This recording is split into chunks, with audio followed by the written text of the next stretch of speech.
queridos, nós vamos continuar adorando ao Senhor, só que agora na ministração da palavra, com a nossa atenção, nós vamos adorar ao Senhor. Eu convido você a abrir a sua Bíblia, na primeira Crônicas, primeiro livro das Crônicas, capítulo de número 21.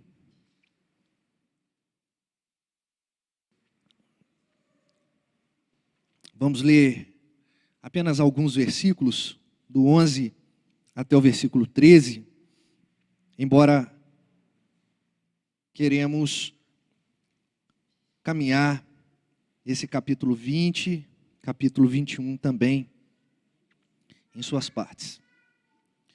O tema da mensagem é Deus, juízo e misericórdia. Eu tenho observado que nesses dias nós temos abandonado a centralidade de Deus no nosso culto. O culto ele precisa ser teocêntrico, ou seja, Deus no centro. As canções precisam falar a respeito de Deus, mais de Deus e menos de nós. Embora fale também de nós como pessoas pecadoras, carentes da graça do Senhor, e pessoas que são abençoadas por Deus, claro. Mas igrejas que são igrejas firmes, são aquelas que preservam a centralidade no Senhor. E boa parte dessa centralidade vem da pregação expositiva, tendo Deus, tendo Jesus, o nosso Senhor, como centro da mensagem. Deus, juízo e misericórdia, portanto. Primeiro livro das Crônicas, capítulo de número 21, a partir do versículo de número 11, diz assim: Veio, pois, Gade a Davi, e lhe disse, assim diz o Senhor, escolhe o que queres, ou 3 anos de fome, ou que por 3 meses seja consumido diante dos teus adversários, e a espada dos teus inimigos te alcance, ou que por 3 dias a espada do Senhor, isto é, a peste na terra, e o anjo do Senhor causem destruição em todos os territórios de Israel. Vê, pois, agora que resposta hei de dar ao que me enviou. Então disse Davi a Gade: estou em grande angústia, caia eu, pois, nas mãos do Senhor, porque muitíssimas são as misericórdias, mas as mãos dos homens não caiam eu. Senhor, que a Tua palavra fale ao nosso coração, mediante o Teu Espírito, que em nome de Jesus nós possamos sair daqui transformados e cada vez mais encorajados a prestar culto ao Deus verdadeiro e entender que o Senhor é sobre as nossas vidas. Ó Pai, em nome de Jesus, nos dê atenção e compreendimento por meio do Teu Espírito. É o que nós pedimos, em nome de Jesus. Amém. Se eu fizer uma pergunta extremamente simples, mas ao mesmo tempo complexa, simples de se fazer, mas resposta complexa de se dar, o que você compreende a respeito de Deus? Como funciona a sua cabeça a respeito de Deus? É uma resposta extremamente simples. E num tempo de relativismo que nós estamos vivendo, muitas pessoas vão falar assim, olha, eu acredito em Deus e Deus está em todas as coisas, Deus é tudo, e aí a pessoa já apela para uma parte mais panteísta. Deus está em todo lugar sim, mas não por conta de Deus ser tudo, mas sim porque Ele é onipresente. Só que mediante essa pergunta tão simplória de se fazer, nós começamos a pensar e refletir, e a resposta ela se torna completamente complexa. E tem que ser assim. Sabe por quê? Porque o infinito, ele jamais pode caber no finito. Deus, ele não pode ser compreendido em sua totalidade pela mente finita do ser humano. Por mais QI que ele tenha, por mais conhecimento que ele tenha, Deus é sempre maior e a gente nunca vai conseguir expressar com palavras a respeito do ser de Deus. Aliás, uma das partes da teologia que eu mais aprecio é a teontologia, ou seja, o estudo a respeito do ser de Deus, porque é infinito, é um mergulho num mar sem fim, e a gente vai descobrindo mediante a revelação das Escrituras Sagradas. Pois bem, fiz uma pergunta: o que é Deus para você?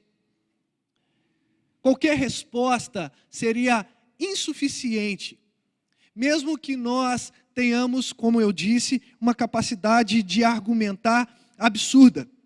Mas nós compreendemos a respeito de Deus por aquilo que Ele mesmo revelou a nós.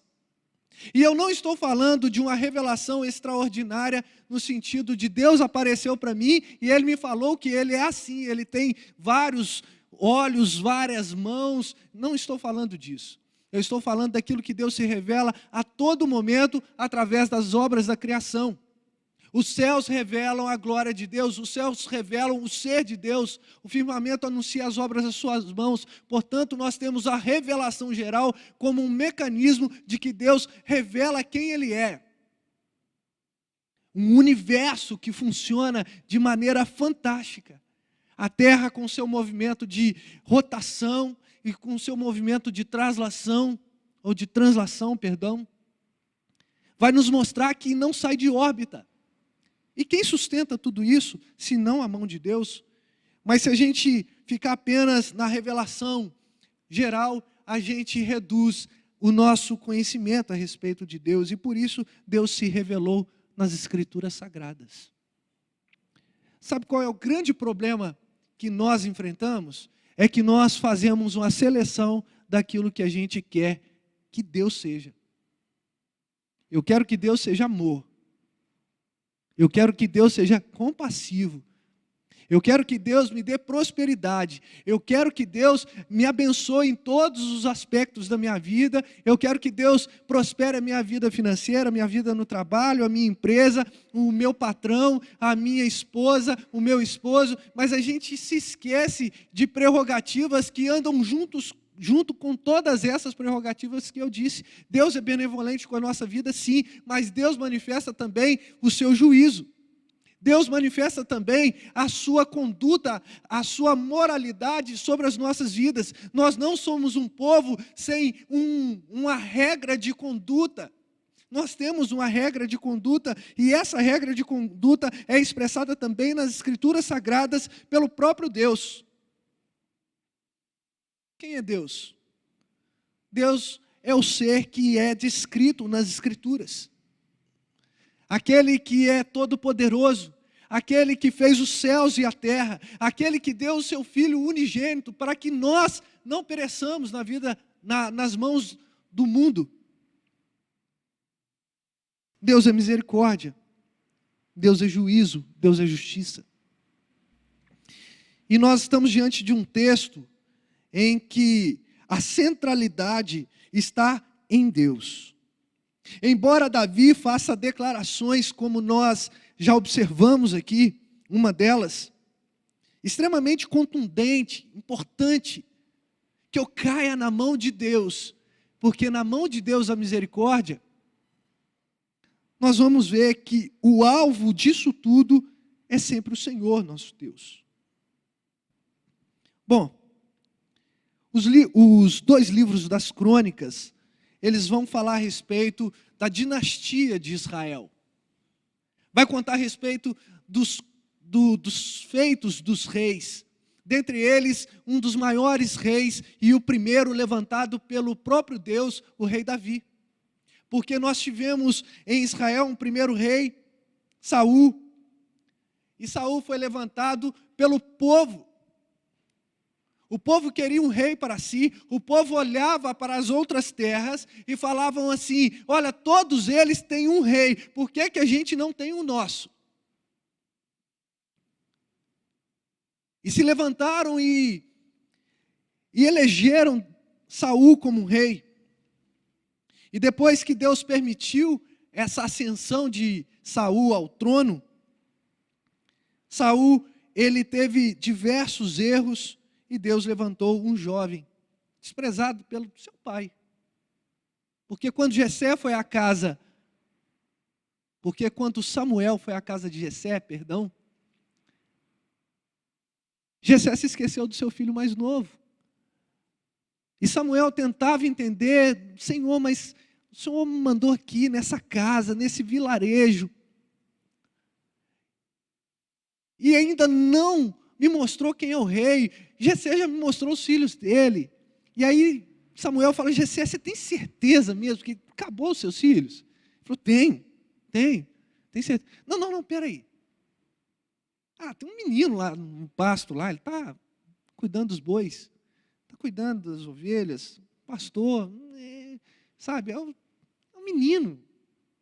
Samuel falou: traz ele, ué. Já passou os fortões todos aí, ninguém foi escolhido por Deus.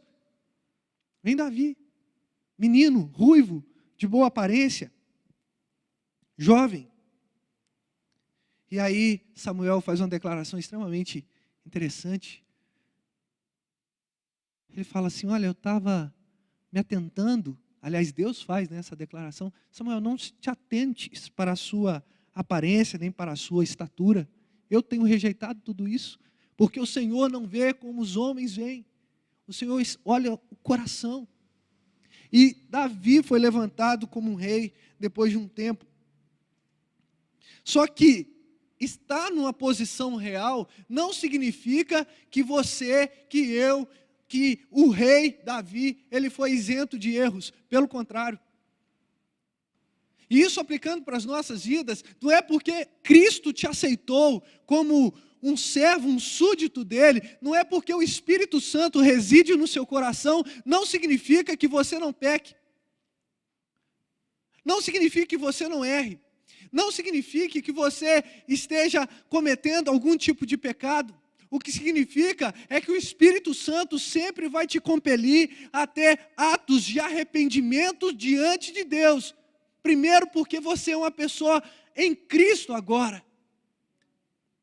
E em segundo lugar, e não por ordem de importância, apenas elencando aqui, porque você compreende a respeito de Deus de uma maneira mais profunda, não somente pela obra da criação, mas agora também pela palavra revelada.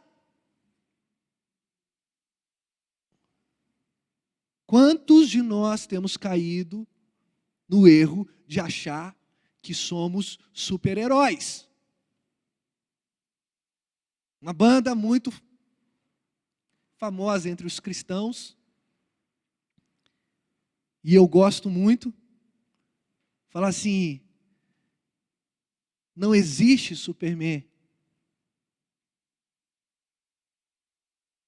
Eu sou diferente, mas igual a todo mundo. Sem você, Deus, eu não sou ninguém. Não existe Superman. Às vezes a gente tem esse complexo de deuses, pequenos deuses. Achamos que as coisas rodam ao nosso redor, tudo tem que ser para o nosso agrado. Irmãos, estamos vivendo em tempos sombrios. As igrejas têm sido igrejas como shopping centers, que a gente entra, olha, se a gente gostou, a gente fica, se não gostou, a gente parte para outra. Não importando se a palavra está sendo pregada com fidelidade. Não, mas eu não gostei da estética do culto. Não, mas eu não gostei da pessoa que está cantando. Eu não gostei do pastor que está pregando. Mas não olho o conteúdo do que se está cantando, do conteúdo que se está pregando. O que está acontecendo com a igreja? Pessoas negociam valores cristãos por conta de estética. E a gente vai, ao invés de adorando ao Senhor com todo o nosso ser, com todo o nosso entendimento, nós vamos simplesmente inflamando o nosso ego, nós vamos simplesmente deixando que o culto a Deus seja contaminado pela nossa própria vontade. Irmãos, eu não estou falando de ser aquele santarrão. Eu não estou falando disso. Tem canção que mexe com a gente, não é mesmo? Uma canção que um dia te trouxe um momento de reflexão. Nós tivemos aqui pela sexta-feira os queridos irmãos da Igreja Filadélfia, pastor Luiz Carlos Cardoso. E eu comentando com ele depois do culto, eu falei assim, pastor, quando vocês fizeram a canção Tempo de Deus, aquela canção, ela marcou a minha trajetória. Porque eu estava passando por um momento difícil. E eu não estava entendendo que a gente vive segundo o tempo de Deus e não o nosso. Então eu estou falando não de músicas ou palavras que tocam mais profundamente na nossa alma, mas a gente precisa trazer a questão do culto racional de novo à tona às nossas vidas. Por quê? Porque o culto ele tem que ser a Deus e Deus tem que se agradar dele. Só que à medida que o tempo vai passando, o tempo que você vai adquirindo de igreja, isso vai sendo descartado aos poucos, vai passando despercebido, e daí a pouco você virou um mero religioso que vem na igreja no domingo, mas se perguntar qual canção que cantou na hora do louvor, você fala, não sei, não prestei atenção. Tá bom, qual é o texto que o pastor leu? Não sei. O que foi falado? Também não sei. Mas o que você está fazendo lá? Ah, domingo, né? Domingo de manhã eu tenho que estar na igreja. E eu estou falando tudo isso, irmãos, porque Davi, em seu ministério real, ele se acomodou em alguns aspectos. Ele já tinha a questão da autoridade nas suas mãos. Só que muitas vezes uma posição de destaque nos deixa confortável demais com relação à observância das Escrituras, à observância da lei. E quando a gente relaxa com relação às Escrituras, os santos mandamentos do Senhor, nós vamos transgredindo de maneira primária, inconsciente, mas daí a pouco nós vamos transgredindo ao Senhor de maneira totalmente consciente. É o estado em que a nossa mente já acha que somos suficientes.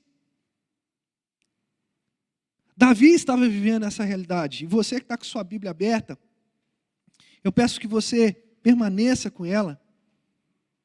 E você vai reparar que no capítulo de número 20, um capítulo curto, mas que vai falar a respeito de várias vitórias que Davi e seu exército tiveram. Versículo de número 1, decorrido um ano no tempo em que os reis costumam sair para a guerra, Joabe levou o exército, destruiu a terra dos filhos de Amon. Veio e sitiou a Rabá, porém Davi ficou em Jerusalém. Joabe, seu comandante, feriu a Rabá e destruiu, a ponto de Davi tirar da cabeça a coroa do rei e ver o quanto de ouro e pedras preciosas ele tinha ali. E não só isso, a partir do versículo 4, mais sumariamente, o cronista vai dizer que depois teve guerra em Gezer. Ele vai falar que ainda houve outras guerras. E vários reis foram vencidos. Versículo 6 vai dizer de novo, na terra de Gate. De novo, mais uma vez, os reis estavam sendo vencidos. O exército de Davi estava implacável, estava vencendo tudo. E aí, chega no âmago do nosso texto, ou pelo menos na introdução. Reparem, irmãos, que Davi estava extremamente feliz com toda essa conquista, mas no versículo de número 1 do capítulo 20, vai dizer que Davi, ele ficou em casa. Ele ficou em Jerusalém, ele não foi batalhar. Ele já estava avançado na sua idade, no reinado também, tanto que no capítulo de número 28, ele já apresenta Salomão como novo rei. Davi já estava no estágio de comodismo. E quando a gente entra nesse estágio de comodismo, muitas vozes falam aos nossos ouvidos. dentre elas o próprio Satanás. Se você é crente, se você achou que você pendurou a sua chuteira, se você é crente, se você achou que 20 anos de igreja já é o suficiente, já serviu o suficiente, olha, nós estamos num reinado onde não há aposentadoria. Sempre existe algo para se fazer, sempre existe uma questão de culto para se prestar, e nós precisamos resgatar essa realidade dentro das igrejas, nós precisamos resgatar essa realidade no nosso coração. Você não saiu da sua casa à toa, você veio servir ao Senhor com alegria. Precisamos entender isso. Davi estava sendo extremamente relapso com o seu reinado. E mediante as suas conquistas, Satanás soprou no ouvido dele algo que ele não deveria fazer. Versículo de número 1 do capítulo 21 diz assim: então Satanás se levantou contra Israel e incitou a Davi a levantar um censo de Israel. No texto de 2 Samuel, capítulo 24, vai falar que o próprio Deus fez isso. Parece uma contradição? Não. É porque o próprio Satanás é um instrumento de Deus para correção. Não há nada nesse mundo que não esteja debaixo da autoridade de Deus. Não há uma luta igualitária entre Satanás e Deus. Não há luta igualitária entre o mundo e Deus. Não há uma luta igualitária entre o homem e Deus. Embora todas as igrejas, ou a maioria das igrejas, preguem isso. Deus é soberano sobre todas as coisas. Tudo está debaixo da sua autoridade. O mundo se levanta, mas ele se levanta para cair. Satanás se levanta, mas ele se levanta por ordem do Senhor. Em Jó, nós vemos essa realidade. Satanás, ele começa a falar com Deus e fala assim: permita-me que eu toque na vida dele, ou que eu toque na sua estrutura. E Deus falou: olha, você pode tocá-lo, mas não mate-o. Ou seja, Satanás está sob a direção de Deus. A Bíblia também relata a respeito de que os demônios creem tanto que estremecem. A fé deles é maior, porque eles conhecem a Deus. Mas Davi estava ali no seu comodismo, assim como muitos de nós. E estava orgulhoso da sua façanha, das suas vitórias. E de repente Satanás, enviado de Deus, ele falou: olha, levanta um censo de Israel. É um pecado? Alguns teólogos falam que não. Mas eu quero convidar, irmãos, você a abrir a sua Bíblia lá em Êxodo. Deixa eu marcar aqui.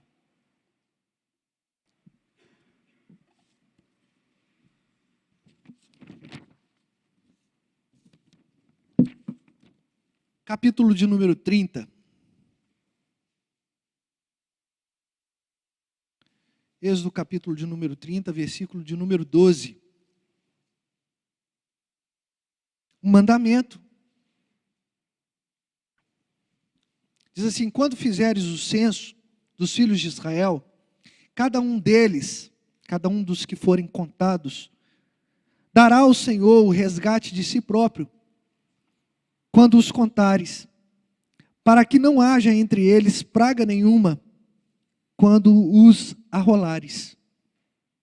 Há um mandamento, há uma prescrição a respeito do censo. O censo deveria ser um ato religioso dentro de Israel. Se fosse contar o povo, era para contar e ver o quanto de oferta que o povo deveria oferecer ao Senhor. Ou seja, o censo estava ligado intimamente com o culto ao Senhor. E não era uma questão como Davi estava apresentando ali para Joabe uma missão. Não era uma questão de, vai lá, levanta para ver quantos homens tem que levantam espada em Israel.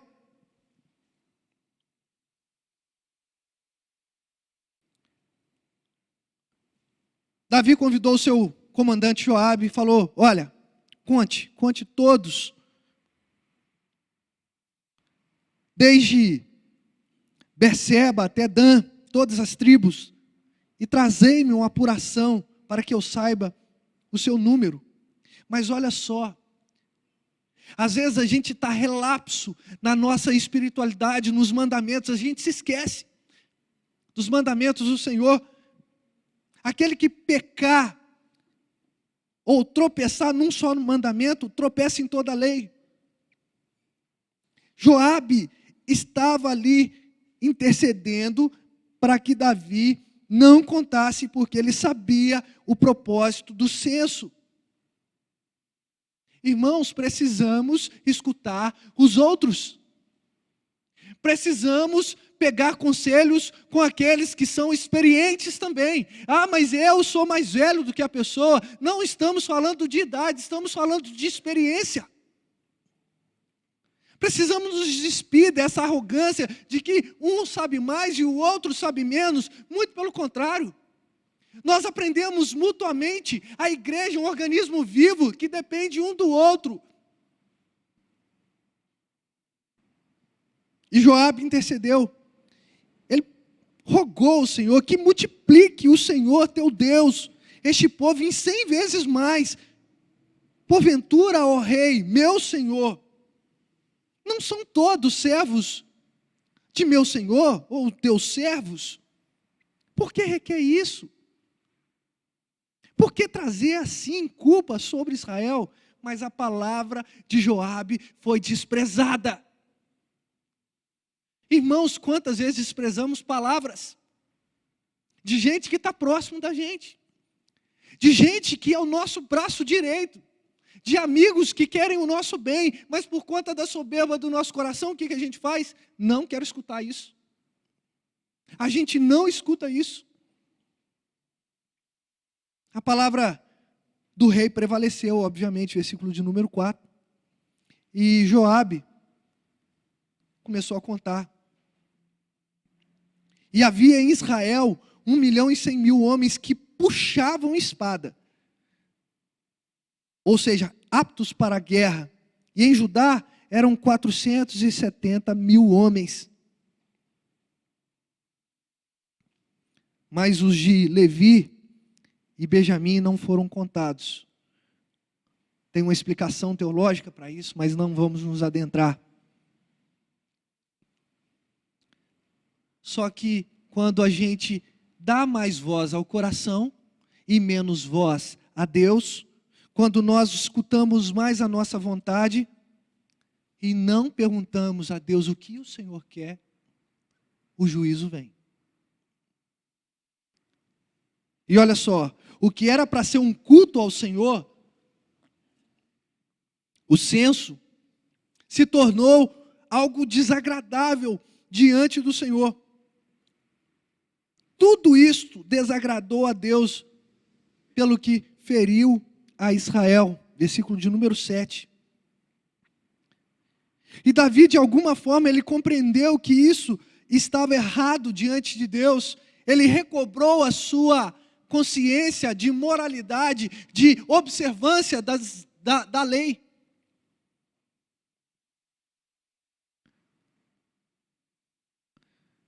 E aí ele tem um ato até muito bonito de arrependimento.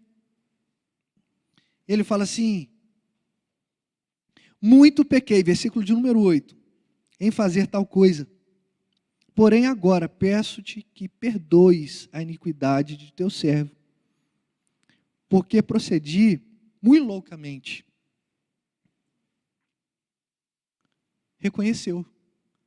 Só que arrependimento e pedido de perdão não é isenção de consequência. Se você pedir perdão a Deus, a garantia de que Deus perdoa, a não ser que seja o pecado da blasfêmia. Perdão vai garantir perdão, não falta de consequência. A gente vive às vezes essa métrica, né? Ah, Deus não me perdoou? Perdoou. Ah, mas por que está acontecendo isso comigo? Porque é consequência. A gente tem uma mania de ligar consequência com perdão. Não, Deus perdoou. Mas o que eu estou sofrendo é parte do processo do meu pecado. E aí, ele consultou Gade, que era um dos seus videntes, e a palavra vidente aqui era como se fosse um profeta particular. Aliás, Deus falou com Gade, e não falou com Davi, falou com quem deveria mesmo falar.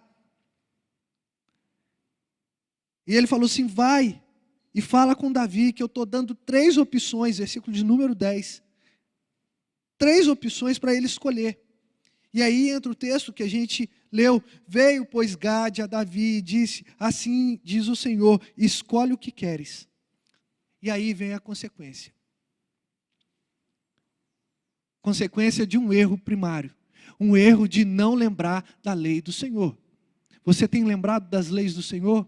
Bem-aventurado o homem que não anda segundo os conselhos dos ímpios, não se detém nos caminhos dos pecadores, não se assenta à roda dos escarnecedores. Antes o seu prazer está na lei do Senhor, e na sua lei medita de dia e de noite. E esse meditar não é só pensar, é observar no sentido de fazer cumprir. Porque levar um código de disciplina embaixo do braço é muito fácil. Colocar a Bíblia debaixo do braço e vir para a igreja é muito fácil, mas colocar em prática aquilo que está sendo escrito, ou aquilo que foi escrito, melhor dizendo, isso é o difícil. Isso é o difícil. Agora escolhe, Davi. Mas quais são as opções? Você pode escolher 3 anos de fome sobre todo o povo. Se você não quiser, 3 meses, você possa ser consumido na mão dos seus adversários. E a espada dos teus inimigos te alcance. Era basicamente uma sentença de morte. Ou que por 3 dias a espada do Senhor, isto é, a peste na terra, e o anjo do Senhor, cause destruição em todo o território de Israel. Vê, pois, agora e responda o que hei de dar de resposta ao que me enviou. Irmãos, reparem que Davi agora está colhendo a consequência dos seus pecados. Repare que Davi agora está no que a gente costuma chamar de sinuca de bico. Não tem para onde sair. Fome sobre toda a terra de Israel. 3 meses sendo perseguidos e não mais ostentando o posicionamento de vitorioso, mas agora de derrotado, perigando morrer. Ou 3 dias nas mãos de Deus. Eu quero chamar a sua atenção, porque toda vez que na Bíblia ou no Antigo Testamento parece aqui o anjo do Senhor, de letra maiúscula, essa expressão, o anjo do Senhor, e não um anjo do Senhor, assim como nós temos no versículo 15, Deus enviou um anjo a Jerusalém, esse o anjo é uma epifania, é uma manifestação visível do próprio Cristo. É uma tipologia. Estava sendo ali Cristo evidenciado de maneira empírica, ou seja, pelos olhos, mas agora trazendo destruição. Pastor, você está ficando louco porque Cristo trouxe destruição? É. Sim. Te causa espanto? Porque a ira de Deus se cumpre em sua plenitude em Cristo.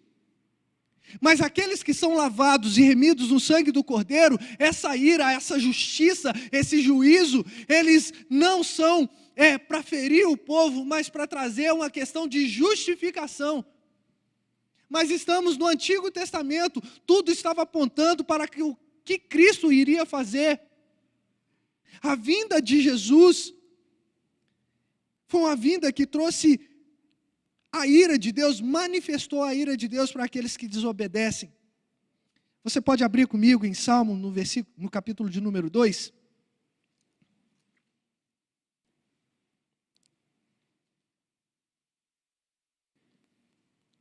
Versículo de número 12, diz assim: beijai o filho, para que não se irrite e não pereçais no caminho, porque dentro em pouco lhes inflamará a ira. Bem-aventurado todos os que nele se refugiam. Quem é a ira desse salmo? É o próprio Cristo. Esse salmo é um salmo messiânico. É um salmo que fala a respeito do Cristo, que é ira de Deus sobre aqueles que perecem. Porque dentro em breve, Cristo virá de maneira carnal, Ele tabernaculará junto com a gente, e Ele manifestará o juízo, mas aqueles que são eleitos do Senhor, eles são justificados e não condenados. Voltando à nossa história, Davi faz uma das declarações mais impressionantes.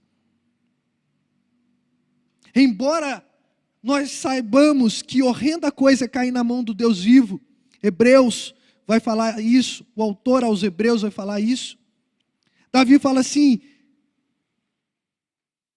eu estou em grande angústia, caia, pois eu, nas mãos do Senhor, porque são muitíssimas as suas misericórdias. Impressionante a fé de Davi. Eu não posso cair na mão dos meus adversários, porque eles são impiedosos. Eu não posso submeter o povo à fome extrema por 3 anos, o povo não vai aguentar. Então que nós caiamos na mão de Deus, porque na mão de Deus há misericórdia. Louvado seja o Senhor, e há mesmo. Só que na mão de Deus, a misericórdia, ela atua junto com a justiça. Não dá para desvincular. Assim como nós não conseguimos desvincular o corpo do espírito, quando isso acontece, acontece a morte física. A separação entre juntas e medulas é separar o indivisível. Não podemos separar a misericórdia do juízo. Por isso Deus, Ele é juízo e misericórdia. Por isso Deus é amor e justiça. Por isso Deus, Ele tem a sua prerrogativa de benevolência para com as nossas vidas, mas também de correção para com as nossas vidas. Apesar da declaração de Davi ser extremamente maravilhosa, o Senhor enviou da mesma forma a peste sobre Israel, e caíram 70.000 homens. Aquilo que Davi não havia perdido nas guerras, ele perdeu por conta do seu pecado. Ele perdeu por conta de não observar o mandamento. O censo era para culto, e não para se gabar. Eu não sei qual era a motivação de Davi. Mas o censo era para culto, e não foi prestado um culto ao Senhor. Não era a forma de se prestar, de se fazer um censo dentro de Israel. Caíram 70.000 homens, versículo de número 14. E Deus enviou um anjo para destruir, e ao destruí-la, olhou o Senhor e se arrependeu do mal que disse, e disse ao anjo destruidor: basta, retira agora a mão. Aí olha só, o anjo, aí não é um anjo, reparem, vou ler de novo. Enviou Deus um anjo, ponto, a Jerusalém para destruir E olhou o Senhor e se arrependeu. A gente pode explicar isso com mais calma também. Do mal, e disse ao anjo destruidor, aquele anjo, um anjo: basta, retira agora a mão. O anjo do Senhor estava junto à eira de Ornã, o Jebuseu. O anjo do Senhor, ele estava no momento também da destruição, versículo de número 12, finalzinho. Isto é, a peste, e o anjo do Senhor causa destruição. Cristo estava ali trazendo juízo, mas Cristo estava também no momento da misericórdia, ou pelo menos a epifania, o tipo de Cristo, uma tipologia de Cristo estava ali. O que eu concluo com isso? Que Cristo é justiça e Cristo é misericórdia. Cristo é justiça e Cristo também é benevolência. Ele é o alfa, ele é o ômega. Não há como fugir disso. Em Cristo redunda todas as coisas. O apóstolo Paulo disse isso, escrevendo aos Colossenses. Quando Deus se arrependeu, e essa palavra aqui, se você pode achar que está caindo numa contradição a Bíblia, porque Deus não se arrepende, não é filho do homem para se arrepender. Aqui existe uma questão de antropopatismo. Palavra difícil, né? Mas talvez a igreja conheça em sua maioria, mas para quem não conhece, antropopatismo, antro vem de homem, patismo vem de sentimento, patos, paixão. É um sentimento do homem atribuído a Deus, para a gente poder compreender, porque Deus não se arrepende. Como é que a gente ia entender? Então, o cronista escreveu que o Senhor se arrependeu. De alguma forma, houve alguma comoção da parte de Deus, mas não de arrependimento de ter destruído, porque Ele é justiça. Mas no momento em que Ele mandou o anjo destruidor cessar, Cristo, a epifania, estava ali.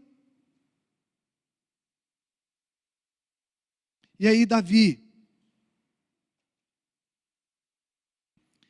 ele percebe tudo isso. Levantando os olhos, viu o anjo do Senhor, a epifania, o Cristo, o próprio Cristo se manifestando. Estava entre a terra e o céu, com a espada desembainhada, na mão estendida contra Jerusalém. Então Davi e os anciãos, cobertos de panos de saco, se prostraram com o rosto em terra.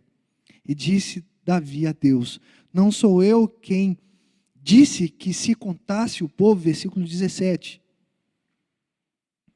Eu é quem pequei, eu é que fiz muito mal. Porém essas ovelhas, que fizeram? Ah, Senhor, meu Deus, seja pois a sua mão contra mim e contra a casa de meu pai, e não para castigo do teu povo. Então o anjo do Senhor disse a Gade que mandasse Davi subir para levantar um altar ao Senhor na eira de Ornã, o Jebuseu. Estamos ainda em processo de desenvolvimento. Prestem atenção, queridos. Davi fez conforme o anjo do Senhor havia falado com Gade. E aí ele viu um campo do Jebuseu chamado Ornã. E quando Ornã viu Davi, o rei, na sua propriedade, ele saiu correndo e falou: rei, que prazer ter você aqui. Ele falou assim: olha, eu estou precisando de uma terra sua. Mandamento do Senhor para mim. Ele pediu para que uma terra pudesse ser oferecida. E aí Ornã falou assim: pode escolher, pode pegar, é seu, rei. Pode pegar e não precisa me pagar. Eu te dou tudo. Você precisa de quê? De lenha? Você precisa o quê? De cabritos, de ovelhas, de animais? Você precisa de quê? Eu te dou tudo, juntamente com a terra. Versículo de número 24. Tornou o rei Davi a Ornã, não antes pelo seu inteiro valor, a que quero comprar. Porque não tomarei o que é teu para o Senhor, e nem oferecerei holocausto que não me custe nada. Não podemos oferecer ao Senhor algo que não nos custe. Nós temos que entender que é pela graça e não de graça. Nos custa. Te custou acordar cedo e vir aqui. Com toda certeza você pegou algum tipo de condução. A gasolina está cara. Sempre custa. Ofertar à igreja, né, pastor? Como disse, é um custo. É sim. Mas nada se compara com aquilo que Cristo fez na cruz do Calvário por nós. Não conseguiremos pagar, e por isso é uma oferta de gratidão ao Senhor. Estarmos aqui é uma maneira de cultuarmos ao Senhor. E nós precisamos ter essa consciência que Davi teve, de que Deus merece aquilo que nos custa, porque Cristo pagou muito caro na cruz do Calvário. Se você é membro da primeira igreja, você sabe que naquela canção que a gente canta, vim para adorar-te, em muitas igrejas fala assim, não saberei o quanto custou o meu pecado lá na cruz. A gente canta aqui que Jesus pagou um alto preço pelo meu pecado lá na cruz. Porque a gente sabe o preço. Custou a vida de Cristo.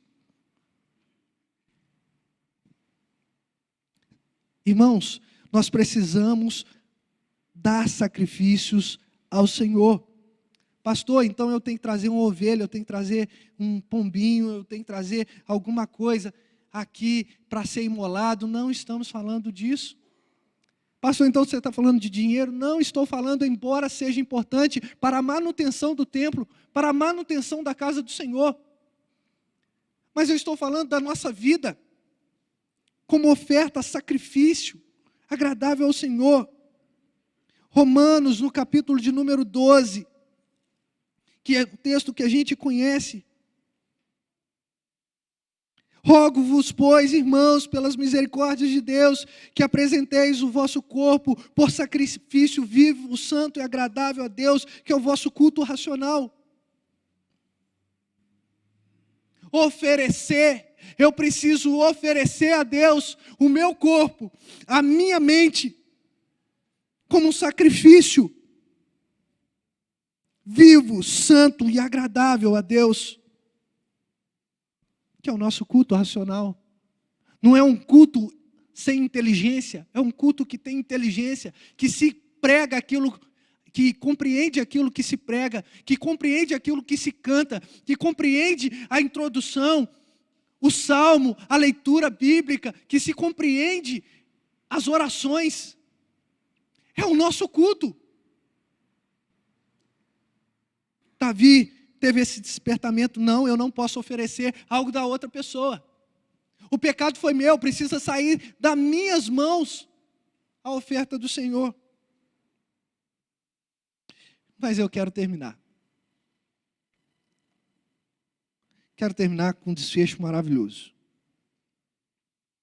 O censo era para culto. Vamos lá. O censo era para...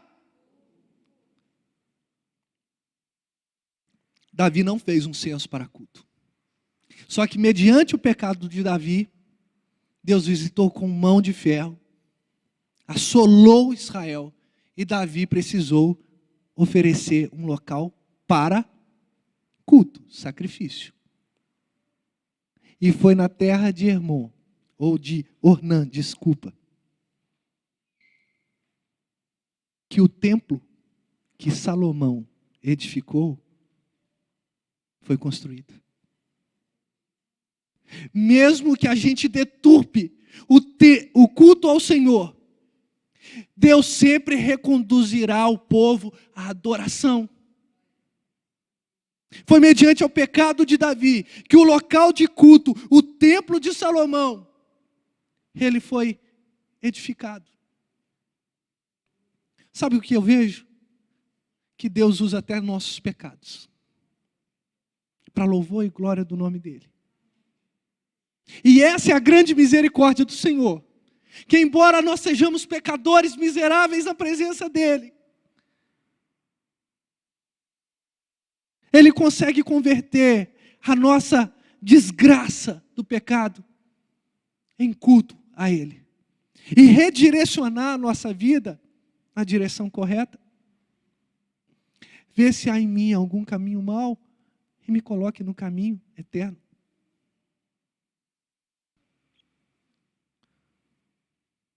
Já quero terminar. Eu sei que o Ministério de Louvor já vai se aprontar para cantar uma última canção, mas eu quero trazer algumas considerações. A primeira delas, irmãos, é que nós precisamos compreender que a Bíblia é a nossa regra de fé e prática. A gente fala muito isso, mas a gente tem que entender que a Bíblia toda é a nossa regra de fé e prática. E não só fragmentos que eu consigo cumprir.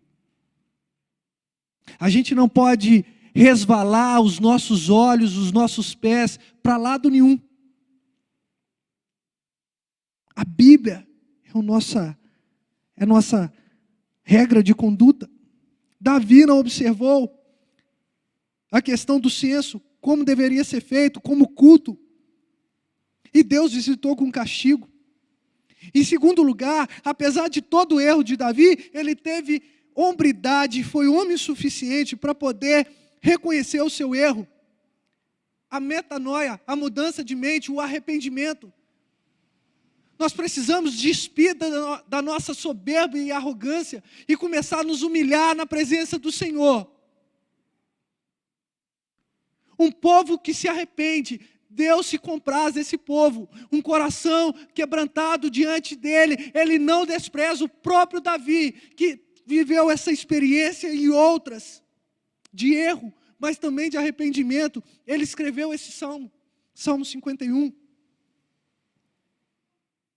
É entender que também nos nossos pecados temos consequências, e muitas vezes vamos precisar escolher a consequência, e que a gente não empurre para as outras pessoas, porque a fome viria sobre Israel, mas certamente para o rei Davi não haveria. Ele teria dinheiro suficiente para pelo menos se sustentar.